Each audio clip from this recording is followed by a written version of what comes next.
Ever noticed how you intuitively know when your dog wants something from you?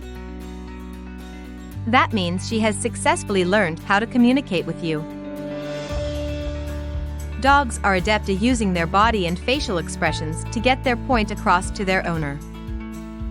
But what if it's the other way and we want to learn how to get across a point to our dog? We now show you 3 ways to bridge the language gap between you and your dog, whether pup or adult.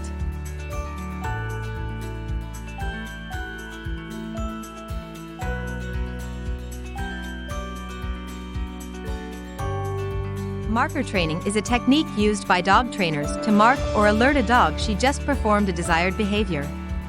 This mark is always followed immediately by a treat, and the most common type of marker is a clicker.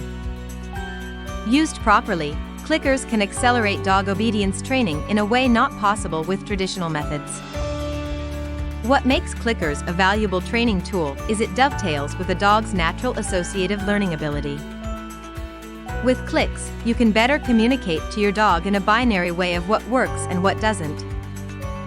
If you don't like holding a gadget, you can mark by saying yes, or use a hand signal. Then again, nothing beats the consistent sound and volume of clickers. With practice and consistency, marker training will bring about not just desired behavior. It'll also become a shared language between you and your dog.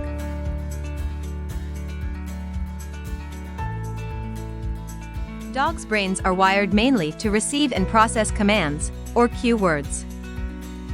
For best results, give cue words only once to your dog for a particular behavior. But many owners tend to issue cue words to their dog repeatedly, which is not a good thing. One example is the cue word come.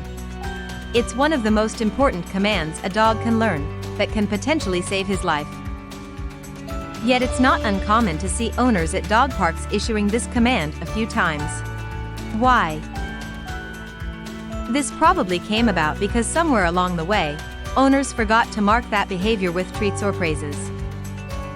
The more a verbal cue is repeated and not associated with a particular action, reward, or consequence, the less meaning it has. It simply becomes mere chatter your dog will ignore. But it's not too late to undo that mistake, and you can even reinforce it with hand gestures. This brings us to the next point. Literally speaking.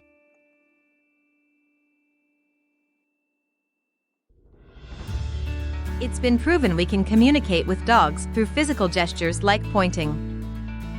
Many owners know if they point to the open door and dismiss their dog with the command, outside, she'll meekly do so. She'll follow the point and her owner's eyes, while picking up on the tone of voice. It's not about the finger, but the direction of the finger pointing. Dogs have somehow learned to follow directions with that gesture. Of course, some breeds are more responsive to this gesture, but it can be trained in most dogs. It can even be used together with the command, come, as though to drive home the point to him.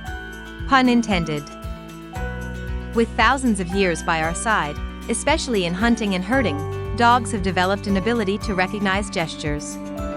This is in addition to a sensitivity to the human voice that helps them to hear and process verbal cues. Clear communication is the foundation of a strong relationship between dog and owner. A dog who understands and follows your command is less likely to cause an accident or get injured. If you follow these tips, your dog will have a much easier time translating your words into action, even in trying conditions. This will also increase responsiveness and speed of learning new tricks and behaviors, even for older dogs. Remember, practice makes perfect. Thanks for watching. If you found this video useful, hit the like button and subscribe for new content weekly.